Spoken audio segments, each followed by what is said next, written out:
उम्मीद है सब ठीक ठाक होंगे, खैर खैरियत से होंगे। अच्छा, आज हम जो टॉपिक पढ़ने जा रहे हैं वो होने जा रहा है जी आपके पास हाफ लाइफ। हाफ लाइफ क्या होता है बेसिकली? सबसे पहले तो इसके नाम से जाहिर है कि आधी ज़िंदगी, ठीक है ना। बहरहाल हम इस बात को एक्सप्लेन करेंगे ऐसा ऐसा। अक्सरियत को पता होगी ये बात और कुछ को नहीं भी पता होगी, ठीक है, हाफ लाइफ के बारे में, क्योंकि ये 10th क्लास में पढ़ा हुआ टॉपिक है। बहरहाल हम फिर भी इसको प्रॉपर तरीके से एक्सप्लेन करेंगे कि हम कहते हैं कि आपके पास, हमने पिछले टॉपिक्स में पढ़ा, रेडियो एक्टिविटी वाले टॉपिक में पढ़ा, हमने कहा कि आपके कुछ आपके पास जो अनस्टेबल एटम्स होते हैं, ठीक है, वो क्या करते हैं, मुसलसल स्टेबिलिटी की तरफ जाने की कोशिश करते हैं। और जब वो स्टेबिलिटी की तरफ जाने की कोशिश करते हैं तो वो मुसलसल अपने अंदर से रेडियो एक्टिव एलिमेंट्स निकालते रहते हैं, जिस प्रोसीजर को हमने नाम दिया था रेडियो एक्टिविटी, ठीक है। अब रेडियो एक्टिविटी जब होती है तो वो एलिमेंट्स या न्यूक्लियस जो कुछ भी होता है वो छोटे से छोटा होना शुरू हो जाता है। जाहिर सी बात है, जो अपने अंदर से कुछ ना कुछ एलिमेंट को निकालेगा वो छोटा हो जाएगा, ठीक है। एक स्टेबल एटम में या स्टेबल एटम के करीब करीब वो चला जाएगा, ठीक है। फिर कुछ टाइम बाद फिर कुछ रिलीज करेगा, फिर स्टेबल एटम के और के करीब चला जाएगा, करते करते करते करते करते आपके पास, हम कहते हैं कि रेडियो एक्टिविटी की वजह से आपके पास डिकेइंग प्रोसीजर स्टार्ट हो जाता है। ये डिकेइंग प्रोसीजर जो होता है ना बेसिकली आपका, हम कहते हैं ये डिकेइंग प्रोसीजर उस वक्त तक अगर एटम डिके करता रहे कि वो हाफ हो जाए, ठीक है, उस वक्त तक एटम डिके करता रहे, मतलब रेडियो एक्टिविटी की वजह से एलिमेंट्स निकालता रहे जो कुछ भी है, ठीक है, और इतनी रेडियो एक्टिविटी कर दे और डिके होता होता वो अपना हाफ बन जाए, शुरू में जितना था आपका, ठीक है, उसका हाफ हो जाए, तो हम कहेंगे कि आपके पास जी जो एटम है अब जितना वो जो डिके कर चुका है, ठीक है, अब जितना टाइम गुजर चुका है ना वो उस खास न्यूक्लियस की हाफ लाइफ है। जितना टाइम गुजर चुका होगा वो उस न्यूक्लियस की हम कह देंगे हाफ लाइफ है, ठीक है जी। अच्छा, हाफ लाइफ की आपने डेफिनेशन यहाँ पे क्या इस्टेब्लिश कर ली कि the half life of A radio active element is that period in which half of the atom decays, कि आपके पास जिसमें the time in which half of the atom decays, ठीक है जी। हाफ जो है आपका न्यूक्लियाई एटम जो क्या कर जाता है जी, डिके कर जाता है, ठीक है। हम कहेंगे ये जो टाइम है उसमें हम को हम कहेंगे हाफ लाइफ कह देंगे, ठीक है। इसको हम लोग रिप्रेजेंट करते हैं T1/2 के साथ, ठीक है ना। अच्छा जी, अब उसके बाद हम ज़रा इसकी थोड़ी दो तीन बातों पे आ जाते हैं कि मैं कहता हूँ मिसाल के तौर पर मेरे पास कैसे कहते हैं एक पड़ा हुआ है जी, यूरेनियम के एटम्स पड़े हुए, बहुत सारे इकट्ठे पड़े हुए, मैं कहता हूँ जी मेरे पास पड़े हुए हैं जी यूरेनियम पड़ा हुआ है, कोई भी रेडियो एक्टिव एलिमेंट है, ठीक है, मैं कहता हूँ कोई भी रेडियो एक्टिव एलिमेंट है, ठीक है, ये मैंने रेडियो एक्टिव एलिमेंट ले लिया, ठीक है। मैं कहता हूँ फिलहाल इसके मेरे पास 100 एटम्स मौजूद हैं, ठीक है, 100 एटम्स मौजूद हैं या 100 न्यूक्लियाई मौजूद हैं। अब मैंने कहा जब हाफ लाइफ का टाइम गुजर जाएगा, T1/2 गुजर जाएगा, ठीक है, T1/2 गुजर जाएगा तो ये जो हैं आपके पास बन जाएंगे 50, ठीक है। अच्छा जी, अब उसके बाद ये जो नेक्स्ट चीज होने जा रही है ना, अब मैंने कहा T1/2 और गुजर गया, हाफ लाइफ जो हमने कहा था जितना भी उसका टाइम होगा, ठीक है। मिसाल के तौर पर मैं कहता हूँ कि ये जो उसका हाफ लाइफ का टाइम है ना, मैं कहता हूँ जी आपका है जी हम कह देते हैं जी 25 मिनट कह देते हैं, ठीक है, 25 मिनट्स हम लोग कह देते हैं, ठीक है। अच्छा, 25 मिनट्स में मैंने कहा जी 100 में से ये 50 बन गया। अब जब नेक्स्ट 25 मिनट गुजरेंगे ना, ठीक है, नेक्स्ट 25 मिनट गुजरेंगे, मतलब 25 मिनट गुजर चुके हैं, 25 मिनट और गुजरे, ठीक है, मतलब कि टोटल 50 मिनट। अच्छा, 25 मिनट गुजर गए, 25 मिनट और गुजरे, हम कहेंगे ये आपकी जी सेकंड हाफ लाइफ आ जाएगी, 2T1/2 आ जाएगा। अच्छा, 2T1/2 में आपके पास जब आपके पास अब एटम देखेंगे ना, तो अब ये नहीं कहेंगे कि पहली दफा 100 थे तो 50 हो गए, ठीक है, बल्कि ये कहेंगे कि अब 50 थे तो 25 हो गए, ठीक है, 50 थे तो आपके पास अब कितने हो गए, 25 हो गए, मतलब जितना होगा मौजूद होगा उसका हाफ हो जाएगा। पहले 100 था, 100 का हाफ कर दिया हमने, कितना बन गया जी, 50 बन गया। अच्छा जी, अब कितने हो गए थे, 50, 50 का हाफ कर दिया तो ये कितना बन जाएगा जी, 25 बन जाएगा। अब जब नेक्स्ट होगा, जब नेक्स्ट होने जा रहा है, ठीक है, हम कहेंगे अब इस 25 का हाफ होगा, ठीक है, 25 का हाफ होगा, 25 का हाफ होगा तो ये क्या बनेगा, हम कहते हैं बन जाएगा जी आपके पास जी 12.5 बन जाएगा जी, ठीक है। अब जो आपके पास ये बकिया आइटम्स बचेंगे ये बच जाएंगे 12.5 बच जाएंगे, और टाइम कितना ही गुजरा है जी, 25 मिनट ही गुजरता जा रहा है, ठीक है। एक 25 मिनट गुजरे, दूसरे गुजरे, तीसरे गुजरे, फिर आपके बाद ये वाला जो गुजरा, फिर उसके बाद हमने कहा एंड पे रह गए 12.5। ये नहीं कि पहली दफा 100 गुजरा, 100 में से 100 हुए थे तो बाद में 50 हुए, अब अगली दफा फिर 50 माइनस हो जाएंगे तो जीरो हो जाएगा, ठीक है, ये नहीं होने वाला, ठीक है। अच्छा, ये जीरो वाली बात आ गई, इसको भी यहीं पे डिस्कस कर लेते हैं कि आपके पास हाफ लाइफ वाला जो कॉन्सेप्ट होता है ना, वो ये कहता है कि आपके पास डिके तो हो रहा है, ठीक है। हमने कहा अभी पीछे ऊपर पढ़ा, हमने कहा रेडियो एक्टिव जैसे डिके होगा, ठीक है। यहाँ पे डिके का मतलब ये नहीं है कि कुछ खास टाइम बाद पहले हाफ हुआ फिर हाफ हुआ, हाफ हाफ करते करते हमने कहा जी एटम खत्म हो गया, ठीक है। एटम खत्म नहीं होना, ये बात आपको पता होनी चाहिए पहले से, लेकिन फिर भी अगर कुछ को नहीं पता तो आपको अब पता चल गई होगी कि आपके पास बेसिकली मैंने क्या कहा था पहले जी, आपके पास 100, ठीक है। 100 का हाफ किया, मैंने कहा जी बन गया जी 50। अच्छा जी, फिर मैंने कहा जी 50 का हाफ करो, कितना बन जाएगा जी 25। अच्छा जी, 25 का हाफ करेंगे तो आपके पास क्या बन जाएगा जी, मैंने कहा जी 12.5। 12.5 का हाफ करेंगे तो मैंने कहा बन जाएगा जी आपके पास 6.25 बन जाएगा, ठीक है। इसी तरह हाफ करते जाएंगे करते जाएंगे करते जाएंगे करते जाएंगे, मैंने कहा आ गया मिसाल के तौर पर 1 आ गया, ठीक है, 1 आ गया। अब इस 1 का भी हाफ करेंगे, मैं कहूँगा बन जाएगा जी 0.5। अब इस 0.5 का भी हाफ करेंगे तो ये बन जाएगा 0.25 बन जाएगा। मतलब ये चलता जाएगा, ये रुकने वाली बात नहीं है, ठीक है। 0.25 का हाफ करेंगे ये बन जाएगा 0.125, 0.125 का हाफ करेंगे ये भी आगे चलता जाएगा चलता जाएगा। मतलब एटम कंप्लीटली कभी भी डिके नहीं करेगा, वो आपके पास छोटे छोटे साइजों में चेंज होता रहेगा होता रहेगा होता रहेगा होता रहेगा होता रहेगा, ठीक है ना। ये बात आप लोगों ने याद रखनी है कि हाफ लाइफ का ये मतलब नहीं है कि एटम कंप्लीटली वैनिश हो जाना है या सब कुछ गायब हो जाना है, ये इस तरह की सूरत हाल आ जानी है, ये मतलब नहीं है इसका, ठीक है। अच्छा, अब हम बात करते हैं अपनी जरा एक आते हैं अपनी डेरिवेशन की तरफ, और डेरिवेशन क्या होने जा रही है वो जरा हम नोट डाउन करते हैं कि आपके पास हम ना कैसे कहते हैं, हम कहते हैं कि आपके पास मिसाल के तौर पर हम कहते हैं कि जितने ज़्यादा एटम्स मौजूद होंगे ना, पहले आपके पास मिसाल के तौर पर एक्सपेरिमेंट शुरू, वो हाफ लाइफ वाली रीडिंग करने से पहले मैंने कहा जी शुरू में जी आपके पास थे जी 100, ठीक है। अच्छा, इसका हाफ करके कितने बन गए 50। अच्छा, मिसाल के तौर पर हमारे पास 100 ना होते, 1000 होता, ठीक है, 1000 होता। अब इसका हाफ करेंगे तो क्या बन जाएगा, हमने कहा जी 500। अच्छा जी, एक और बात कर लेते हैं, मैंने कहा जी मिसाल के तौर पर हमारे पास थे जी 5000। 5000 का हाफ करेंगे तो मैंने कहा बन जाना है जी आपके पास 2500, ठीक है जी।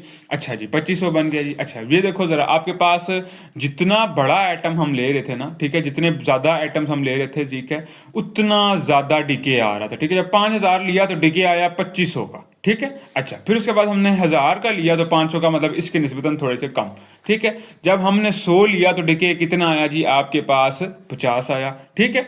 अच्छा, ये बात आप लोगों ने याद रखनी है कि आपके पास जो रेट ऑफ डिसइंटीग्रेशन है, ठीक है, रेट ऑफ डिसइंटीग्रेशन या फिर रेट ऑफ डिके, ठीक है, रेट ऑफ डिके कि टाइम के साथ साथ कितना एटम डिके कर गया है, टाइम के साथ साथ आपके पास कितना एटम डिके कर गया, रेट ऑफ डिके जो है आपके पास, इसको हम रिप्रेजेंट करने जा रहे हैं delta N by delta T के साथ, ठीक है, delta N by delta T के साथ। अच्छा, रेट ऑफ डिके और या फिर रेट ऑफ डिसइंटीग्रेशन बुक में लिखा हुआ है। अच्छा, उसके बाद हम कहते हैं जो रेट ऑफ डिके है delta N by delta T, इसके साथ हम एक माइनस का साइन लगाने जा रहे हैं, और माइनस का साइन हम इसलिए लगाने जा रहे हैं क्योंकि आपके पास एटम्स कम होते जा रहे हैं, पहले 100 था 50 हो गया, 50 से 25, 25 से आपके पास 12.5 चलता रहेगा चलता रहेगा चलता रहेगा, ठीक है। अच्छा, मतलब आपके पास ये बेसिकली आपके पास छोटा छोटा छोटा एटम होता जा रहा है, इसलिए हमने यहाँ पे माइनस का साइन डाली। हमने कहा ये जो रेट ऑफ डिके है ना, minus delta N by delta T, ये आपका जी मैं कहता हूं जी डिपेंड करता है, किस पे डिपेंड करता है, शुरू में जितने भी एटम होंगे, जितने भी एटम पहले होंगे। ये जो एन है ना, ये आपके पास बता रहा है कि डिके करने से पहले कितने एटम थे, ठीक है जी, डिके करने से पहले या उसे एक हाफ लाइफ से पहले कितने एटम है, ठीक है। अच्छा, अब हम कहते हैं एन कौन सा चीज आ गई जी आपके पास, समझ लो एट अ सर्टेन टाइम जितने भी नंबर ऑफ एटम्स मौजूद होंगे, ठीक है। Delta N by delta T को हमने किसका नाम दे दिया जी, रेट ऑफ डिके का, और एन आपके पास किसी भी खास टाइम पे हम कह सकते हैं जी जो आपके पास नंबर ऑफ एटम्स होंगे या नंबर ऑफ न्यूक्लियाई होंगे, ठीक है, number of nuclei at a certain time. अच्छा, अब हम कहते हैं कि कैसे अब जरा डेरिवेशन को जरा खोलना शुरू कर देते हैं। Minus delta N by delta T, यहाँ से हम प्रोपोर्शनैलिटी का साइन हटाएंगे, इक्वल का डालेंगे और आपके पास यहाँ पे हमें कांस्टेंट लगाना पड़ेगा। कांस्टेंट हम लोग यहाँ पे लगाने जा रहे हैं लेमडा का, ठीक है। लेमडा यहाँ पे क्या है जी, लेमडा आपका रिप्रेजेंट करता है जी डीके कांस्टेंट, इसे हम कहते हैं जी डीके कांस्टेंट। अच्छा, इसको भी हम डिस्कस करेंगे आगे जाके जरा थोड़ा सा। अभी फिलहाल हम बात करते हैं डीके कांस्टेंट। डीके कांस्टेंट की अगर हम यहां से वैल्यू निकालना चाहें, लेमडा को अगर हम यहीं पे रखें, ठीक है, लेमडा को अगर हम यहीं पे रखें तो हम कह सकते हैं कि लेमडा को हम यहीं पे रखें और हम यहां पे इस तरह कर दें इसको, delta N is equal to lambda N delta T कर दें जी, ठीक है जी। अच्छा जी, अब हम क्या करने जा रहे हैं जी, मैं क्या करने जा रहा हूँ, इस एन को इधर लाने जा रहा हूँ, ठीक है जी। इस एन को मैं बेसिकली इधर ला रहा हूँ, मेरे पास बन जाएगा जी delta N over n is equal to lambda delta T.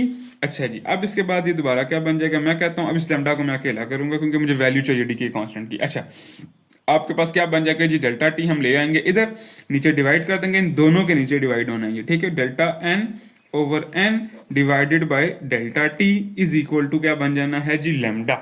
अच्छा, और यहाँ पे हम ये एक बात याद करते हैं कि आपके पास ये जो लेमडा डीके कांस्टेंट है बेसिकली ये है जी आपके पास ये चीज़ की इसकी डेफिनेशन भी लिखते हैं आपके पास। बेसिकली लेमडा की अगर किसी ख़ास एलिमेंट की वैल्यू ज़्यादा होगी तो ख़ास हम कहते हैं टाइम में वो ज़्यादा से कैसे कहते हैं ज़्यादा डिके करेगा, ठीक है। और अगर किसी की वैल्यू आपके पास लेमडा की स्मॉल है तो आपके पास कम उसके आपके जो होंगे आपका जो होगा वो डिके करेगा, ठीक है जी। अच्छा, हम यहाँ पे एक इसके जरिए ये जो डेरिवेशन लिखे है ना, इसके जरिए हम लोग एक डेफिनेशन बिल्ड कर लेते हैं। डेफिनेशन क्या है जी, आपके पास decay constant of an element is equal to the fraction of the decay constant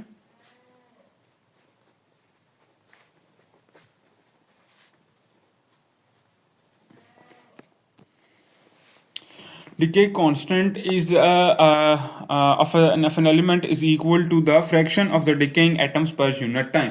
अच्छा, अगर इसके यूनिट की बात की जाए तो उसका यूनिट होता है जी पर सेकंड। और पर सेकंड क्यों होता है, basically number of atoms divided by number of atoms, इसकी तो बात खत्म होगी, ठीक है। ये तो नंबर है बेसिकली, ठीक है।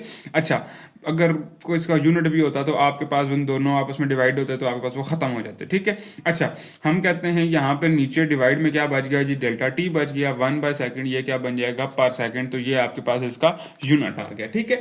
अच्छा, अब हम लोग जरा अपनी डेरिवेशन की तरफ दोबारा से वापस आते हैं। हम लोग शुरू करने जा रहे हैं यहाँ से, ये इस जगह से दोबारा शुरू करने जाएंगे, ठीक है ना। अच्छा, ये इस वाली जगह से, ठीक है। अच्छा, इस वाली जगह से हम दोबारा अगर इसको शुरू करें, मैं इसको नाम दे देता हूँ जी 1 का नाम दे देता हूँ, ठीक है। मैं कहता हूँ जी फ्रॉम इक्वेशन 1, ठीक है, फ्रॉम इक्वेशन 1 हमारे पास क्या है जी, delta N by delta t minus delta N by delta t, delta N by delta T is equal to lambda n, ठीक है जी। अच्छा, अब यहाँ पे मैं क्या करने जा रहा हूँ, एन को मैं इधर लाने जा रहा हूँ और डेल्टा टी को उधर लेके जाने जा रहा हूँ जिस तरह पहले से था ये, ठीक है। Delta N by N is equal to lambda delta T, ठीक है जी। अच्छा, उसके बाद माइनस का साइन मैं इधर करने लगा हूँ, इज इक्वल टू के साइड पे ये बन जाएगा delta N by N is equal to minus lambda delta T. अच्छा, अब यहाँ पे जो पार्ट होने वाला है ना, हम नेक्स्ट करने जा रहे हैं वो बेसिकली मैथ स्टूडेंट्स को तो पता होगा कि आपके पास हम यहाँ पे बेसिकली करने जा रहे हैं इंटीग्रेशन, ठीक है। हम कहेंगे जी integrating both sides. Integrating both sides आपके पास आपका बेसिकली ये 3rd चैप्टर है मैथ्स में, ठीक है, 2nd ईयर में ही है, इंटीग्रेटिंग बोथ साइड्स, और बड़ी सिंपल सी इंटीग्रेशन है, ठीक है। जिन्होंने मैथ्स नहीं भी पढ़ा हुआ तो वो भी समझने की कोशिश कीजिएगा कि हम कहते हैं कि इंटीग्रेटिंग बोथ साइड का मतलब होता है कि दोनों साइड पे हम लोग इंटीग्रेशन का सिंबल डाल देंगे और ये जो होता है सिंबल इंटीग्रेशन का होता है, ठीक है। Is equal to minus lambda delta T, और इस पे भी हम लोग इंटीग्रेशन का सिंबल डाल देंगे। इंटीग्रेशन का असूल क्या होता है, जो कांस्टेंट होता है वो उस पर इंटीग्रेशन का सिंबल अप्लाई नहीं होता, ठीक है। कांस्टेंट बाहर आ जाएगा, माइनस का साइन भी बाहर आ जाता है इंटीग्रेशन से, ठीक है। माइनस लेमडा डेल्टा टी, इस साइड बन गया डेल्टा एन बाय एन, और ये आ गया जी इंटीग्रेशन का सिंबल। अच्छा, अब मैथ स्टूडेंट्स भी यहाँ पे कंफ्यूज हो रहे होंगे कि यहाँ पे ये डेल्टा का साइन क्यों आ रहा है, ठीक है, क्योंकि आप लोग इंटीग्रेशन में अभी तक तो पढ़ा होगा डी यहाँ पे लिखा होता है, डी समथिंग लिखा होता था, ठीक है, D T D X D Y D Z. Basically ये जो डेल्टा है ये डी ही है, ठीक है, डेल्टा से डी बना, ठीक है, वो डेल्टा वाला डी होता है जो कि आप लोग अपने इंटीग्रेशन में लगाते हैं। ठीक है, तो यहाँ पे आपने इस डेल्टा को डी की तरह ट्राई करना है। ये समझना है, आपने ये लिखा हुआ है जी आपके पास डी एन ओवर एन, और इसको आपने ट्रीट करना है ये डी टी। और अगर आप लोग इस डेरिवेशन को में पूरी प्रॉपर चेंजिंग कर देते हो, डेल्टा टी की जगह सिंपली डी टी लिख देते हो, डेल्टा एन की जगह डी एन लिख देते हो, तो वो मैथमेटिकली एक्यूरेट हो जाना है। ठीक है, और आपके पास प्रॉपर चीज़ एक्यूरेट हो जानी है। लेकिन फिर भी अगर हम इसके साथ भी लेके चलते हैं तो फर्क नहीं पड़ता, क्योंकि ये सिमिलर चीज़ है। अच्छा, अब आपके पास अगर ये देखो तो आपके पास डी एन बाई एन लिखा हुआ है, जिस तरह हमने ये भी साइड पे लिखा है डी एन बाई एन, इस साइड पे लिखा हुआ है। ठीक है, डी एन बाई एन तो आपको पता है कि ये एक फार्मूले के इक्वल होता है, और फार्मूले के इक्वल होता है तो हम कहते हैं कि ये फार्मूला क्या होता है जी, आपके पास लॉग ऑफ एन बन जाएगा। ठीक है, देखो नीचे फंक्शन आ गया और उसके बाद ऊपर उसका डेरिवेटिव हुआ हुआ है। ठीक है, अच्छा, तो ये फार्मूला बनेगा लॉग ऑफ एन। तो ये आपके पास क्या बन जाएगा जी, आपके पास नेचुरल लॉग ऑफ एन, और इस साइड पे बन जाना है जी माइनस लेमडा डी टी है, सिंपली यहाँ पे मतलब कि डी टी लिखा हुआ है, और डी टी को हम लोग सिंपली क्या लिख देते थे, टी के को लिख सकते हैं। ठीक है ना। अच्छा, अब हम कहते हैं कि यहाँ पे ना ये सिंपल इंटीग्रेशन नहीं थी, यहाँ पे एक लिमिट भी अप्लाई हुई हुई है। ठीक है, लिमिट क्या अप्लाई हुई हुई है जी आपके पास, कि मैं कहता हूँ मिसाल के तौर पर क्या उसे कहते हैं, मिसाल के तौर पर हम कहते हैं कि आपके पास ओरिजिनली जब टाइम जीरो था, मैंने कहा जब टाइम जीरो था, कोई भी टाइम पास नहीं किया था, तो आपके पास जो नंबर ऑफ एटम्स है, हम कहते हैं ना टाइम बेसिकली पास कर रहा है जीरो से लेकर टाइम पास कर रहा है जी टी तक, भाई कोई भी सर्टेन टाइम है। ठीक है, जो हाफ लाइफ वाला है, जो कुछ भी है। ठीक है, अच्छा, जीरो से लेकर कहाँ पास कर रहा है जी टी तक, मतलब कि आपके पास लोअर लिमिट आ जानी है जीरो और अपर लिमिट आ जानी है जी टी। ये फिलहाल पहले हम लोग लेमडा की लिमिट डेल्टा टी की लिमिट पुट कर देते। ठीक है, तो आपके पास क्या आ जाना है कि हमने कहा जी टाइम पास कर रहा है जीरो से लेकर टी तक। ठीक है, जहां से टाइम लोअर लिमिट होती है ना, वो हम नीचे लिख देते हैं, अपर लिमिट को ऊपर लिख देते हैं। ठीक है, अच्छा, अब हम कह देते हैं कि आपके पास जब टाइम जीरो था तो आपके पास जो नंबर ऑफ एटम्स है ना, हम कहते हैं उसे रिप्रेजेंट करते हैं एन ओ के साथ। ठीक है, इसे ओरिजिनल नंबर ऑफ एटम्स भी कहा जाता है, एन नॉट भी कह सकते हैं, एन ओ भी कह सकते हैं, ओरिजिनल नंबर ऑफ एटम। ठीक है, और कुछ देर बाद जब टी आ गया तो आपके पास जो एटम्स आ गए, ठीक है, उससे आप लोग एन टी के साथ भी रिप्रेजेंट कर सकते हैं और एन के साथ भी रिप्रेजेंट कर सकते हैं। ठीक है, अगर किसी बुक में एन टी लिखा हुआ है ना तो आपने परेशान नहीं होना, हमारी बुक में एन लिखा हुआ है तो हम इसको एन लेके चलेंगे। ठीक है, एन नॉट से लेकर किधर जा रहा है जी, एन। एन हमने बात पीछे बिल्डअप कर ली थी कि आपके पास एन कौन से वाला है जी, number of nuclei at a certain time, मतलब एन टी का भी यही मतलब है, कुछ टाइम बाद कुछ आपके पास बात हो जानी है, और एन को भी हमने सर्टेन टाइम वाली बात ही की हुई है। ठीक है, तो इस बात से परेशान नहीं होना। ठीक है, अच्छा, जब हम इंटीग्रेशन सॉल्व कर चुके होते हैं तो यहाँ पे हम लोग एक लाइन या खुद से ऐड करते हैं और यहाँ पे हम लोग उसकी लिमिट लगा देते हैं। ठीक है, अच्छा, और इसी तरह हमने कहा था जब आपके पास टाइम जीरो था तो एन नॉट था, इसकी अपर लिमिट लोअर लिमिट यानी एन नॉट आ गई और इसकी लोअर लिमिट आ गई एन आ गई। ठीक है, ये बन जाएगा नेचुरल लॉग ऑफ एन, इस साइड भी एन नॉट और एन बन जाएगा। ठीक है, अब जब लिमिट हम लोग पुट करना शुरू करेंगे तो आपके पास बन जाएगी, पहली लिमिट हम पुट करेंगे, upper limit minus lower limit होता है, सारों को पता होगा, natural log of N minus natural log of N not is equal to minus lambda. इधर भी हम लोग upper limit minus lower limit put करेंगे, टी की जगह टी पुट होगा, तो इस पर आपने घबराना नहीं है। ठीक है, और उसके बाद जब जीरो की जगह आप लोग सिंपली जीरो पुट कर दोगे, minus zero, upper limit minus lower limit, इधर भी upper limit minus lower limit, natural log of N minus natural log of N not. और ये बात तो सारों को पता होगी, natural log of N minus natural log of N not आपका कन्वर्ट हो जाता है natural log of N by N not, और ये बन जाएगा माइनस लेमडा टी। ठीक हो गया जी, और साथ आपको क्या उसे कहते हैं माइनस लेमडा टी बन जाना है जी। ठीक है जी, अच्छा, उसके बाद हम लोग कहते हैं कि ये जो नेचुरल लॉग आ गया, अब हम लोग बेसिकली क्या करने जा रहे हैं, यहाँ पे इस लॉग को हटाने जा रहे हैं। ठीक है, इस लॉग को अगर हम लोग हटाएंगे तो आपके पास हो क्या जाना है कि क्या उसे कहते हैं, हमें एंटी लॉग लेना पड़ेगा। ठीक है, taking anti log on both sides करेंगे। ठीक है, टेकिंग एंटी लॉग कर लेंगे, एंटी लॉग करेंगे तो इस साइड से तो एंटी लॉग कट जाएगा। ठीक है, इस साइड से तो एंटी लॉग और लॉग आपके पास कट जाना है, बच क्या जाना है, N by N not is equal to, इस साइड पे बच जाना है जी आपके पास, एंटी लॉग जब करेंगे तो ये आपके पास बन जाएगा ई की पावर माइनस लेमडा टी। आपको पता है अगर कोई लॉग यहाँ पे मौजूद ना हो तो उसको हम ई की पावर में हम लोग लिख सकते हैं, ई की पावर माइनस लेमडा टी। अच्छा जी, अच्छा अब हम आगे चलते हैं और साथ साथ हमारे पास क्या बन गई थी, इक्वेशन क्या बन गई थी जी, n by n not is equal to e की पावर माइनस लेमडा टी। अच्छा, अब हम कहते हैं कि इस इक्वेशन को हम कह लेते हैं n is equal to N naught e की power minus lambda t. N naught basically हम उधर ले गए, ठीक है। अच्छा जी, अब उसके बाद हम लोग कह देंगे कि आपके पास कैसे कहते हैं, अब एक कैलकुलेशन छोटी सी है वो कर लेते हैं। बेसिकली ये जो है रिजल्ट ये आपका यूज हुआ करेगा कि ये आपके पास बताएगा एन टी जो है ना, ये आपके पास बताएगा कि नंबर ऑफ एटम कितने बच गए या जो कुछ भी बच गए, ठीक है ना। इसी फार्मूले को हम आगे लेना चाह रहे हैं। अब अच्छा, अब हम कह रहे हैं कि मिसाल के तौर पर n is equal to N naught है ना, n is equal to N naught e की पावर माइनस लेमडा टी। मैं कहता हूं जी कि एक हाफ लाइफ गुजर के, ठीक है, और जब एक हाफ लाइफ गुजर जाती है तो t की वैल्यू क्या हो जाती है जी, मैं कहता हूं जी हो जाती है जी t1/2 हो जाती है, ठीक है, t1/2 हो जाती है, ठीक है। अच्छा, t1/2 हो जाती है तो जब आपके पास कुछ टाइम बाद, जाहिर सी बात है, आपके पास जो ओरिजिनल एटम्स हैं जिसको हमने रिप्रेजेंट किया था NO के साथ, ठीक है, NO जो ओरिजिनल नंबर ऑफ एटम्स होते हैं वो भी जाहिर सी बात है हाफ हो जाएंगे, जाहिर सी बात है ना, हाफ लाइफ गुजर के तो हाफ हो जाएंगे, ठीक है। अच्छा, अब जहां जहां आपके पास बेसिकली n की आपने ये दो वैल्यूज जो है ना आपके पास, ये जो दो वैल्यूज हैं, ठीक है, n की जगह आपने पुट कर देना है, क्या उसे कहते हैं, n नॉट बाय 2, ठीक है। आपके पास नंबर ऑफ एटम्स कितने हो गए, हमने कहा था ना n क्या होता है जी, आपके पास एट अ सर्टेन टाइम जो होता है नंबर ऑफ एटम्स, ठीक है ना। n की जगह हम पुट करेंगे n बाय नॉट बाय 2 कि अब हमें पता चल गया ना हाफ लाइफ गुजर गई, हाफ लाइफ गुजरने के बाद नंबर ऑफ एटम कितने हो जाते हैं, हाफ हो जाते हैं। किसके हाफ हो जाते हैं, ओरिजिनल नंबर ऑफ एटम के हाफ हो जाते हैं ना, तो इस बात से कंफ्यूज ना होइएगा, ठीक है ना। ये डायरेक्टली मैंने यहाँ पे आपके पास लिख दिया ji, N naught by two is equal to N naught e की पावर माइनस लेमडा टी 1/2, ठीक है जी।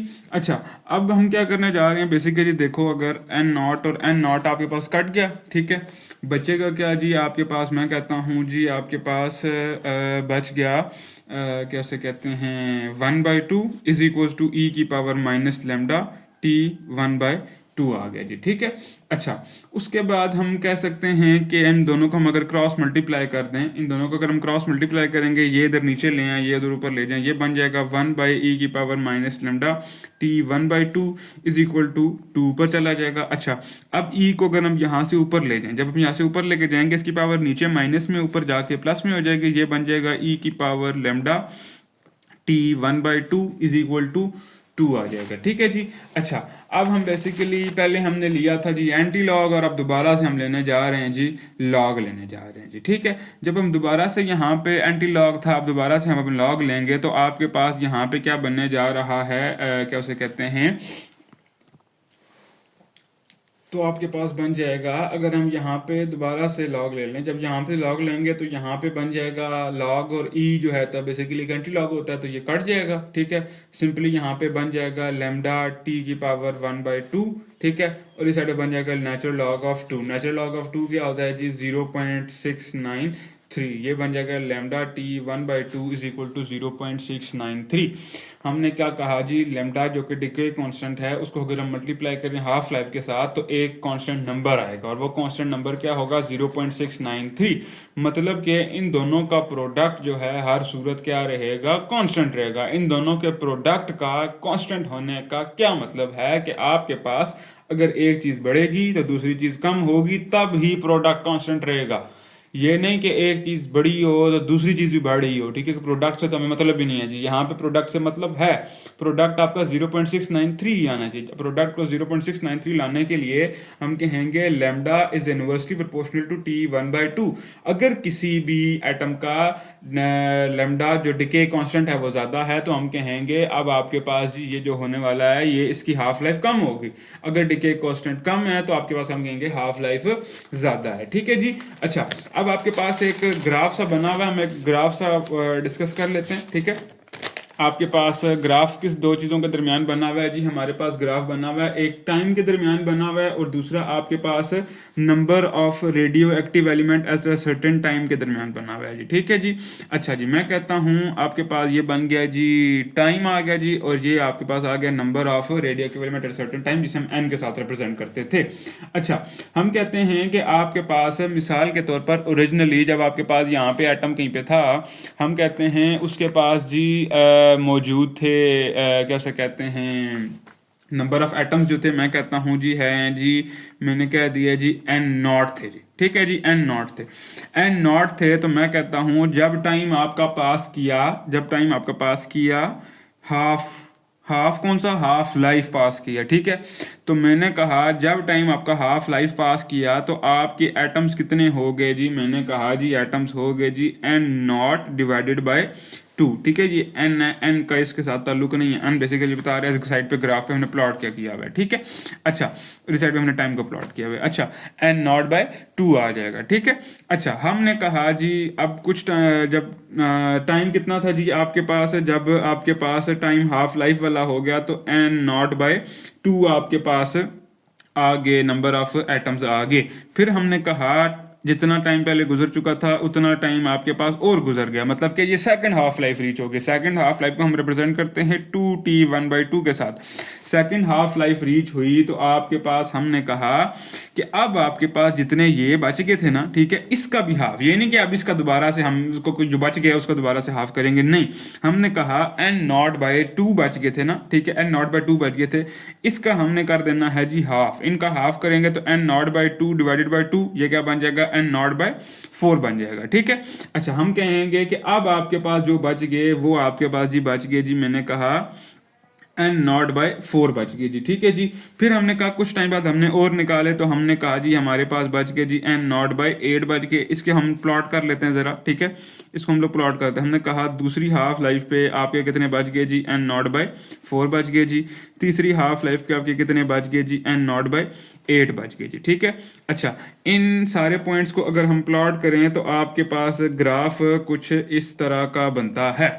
ये कुछ इस तरह का डिके रेट आपका हो रहा होता है। ठीक है ना, ये जो डिके है बेसिकली, ये जो आखिरी लाइन होती है ये नीचे एक्स एक्सिस को टच नहीं करती, ये बेसिकली ये बताता है कि नंबर ऑफ एटम कुछ ना कुछ यहाँ पे एन बचा रहेगा, टोटली एटम डिके नहीं होगा, कुछ ना कुछ एन की वैल्यू रहेगी, 0.0000 समथिंग रहेगी, कंप्लीटली डिके नहीं होगा। ठीक है जी, आपके पास हमने कहा ये बन गया, आपके पास हाफ लाइफ वाला ग्राफ बन गया। उसके बाद कुछ एग्जांपल्स हैं, वो अगर आप लोग नोट डाउन कर लें कि आपके पास यूरेनियम 238 का जो हाफ लाइफ है, यूरेनियम 238 का वो है जी आपके पास 4.5 मल्टीप्लाई 10 की पावर 9 ईयर्स। ठीक है जी, 10 की पावर 9 ईयर्स। उसके बाद आपके पास है जी रेडियम 226 का है जी आपके पास 1620 ईयर्स। उसके बाद है जी आपके पास रेडॉन गैस का है जी 3.8 डेज। उसके बाद है जी यूरेनियम 239 का 23.5 मिनट्स। ठीक है, 23.5 मिनट्स, ये सारे ईयर्स में, ये डेज में और ये मिनट्स में। ठीक है, अच्छा, ये आ गया था रेडॉन का, ये आपके पास आ गया जी यूरेनियम 239 का, और ये आपके पास था जी रेडियम 226 का। ठीक है, अच्छा, ये रेडॉन है और ये रेडियम है। अच्छा, ये आपके पास कुछ आगे कॉमन आपके पास न आगे। अच्छा, दो तीन चीज़ें हमने और भी डिस्कस करनी थी कि हम कहते हैं कि आपके पास जब क्या उसे कहते हैं, टी की वैल्यू हमने कहा 0 थी, जब हमने कहा टी की वैल्यू क्या थी, 0 थी, तो हमने कहा एन की वैल्यू थी जी एन नॉट।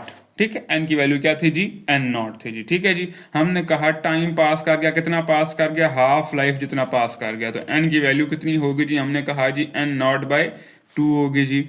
हमने कहा जी जब टाइम पास कर गया जी आपके पास t1/2 का 2 पास कर गया, मतलब सेकंड हाफ लाइफ पास कर गई। हमने कहा अब कितना आपके पास एटम आ गया जी, एन नॉट बाय 4। बेसिकली ये कैसे आया, एन नॉट बाय 4, हमने कहा था जी एन नॉट बाय 2 बाई 2 करके। ठीक है, ये क्या बन जाएगा आपके पास, बेसिकली एन नॉट बाय 4 बन जाएगा जी। ठीक है, अच्छा जी, इसके बाद हम कहते हैं कि क्या उसे कहते हैं, कुछ टाइम बाद आपके पास ये बन जाएगा n is equals to N not by 4 divided by 2 बन जाएगा, जब ये हाफ लाइफ आपकी बन जानी है 3t1/2, ठीक है। अच्छा जी, ये आपके पास अब यहाँ पे क्या बन जाएगा रिजल्ट, n0/8 बन जाएगा जी, ठीक है जी। अच्छा, ये अगर देखें हम लोग तो हम इसको ये लिख सकते हैं, n0/2 लिख दिया जी मैंने यहाँ पे, ठीक है।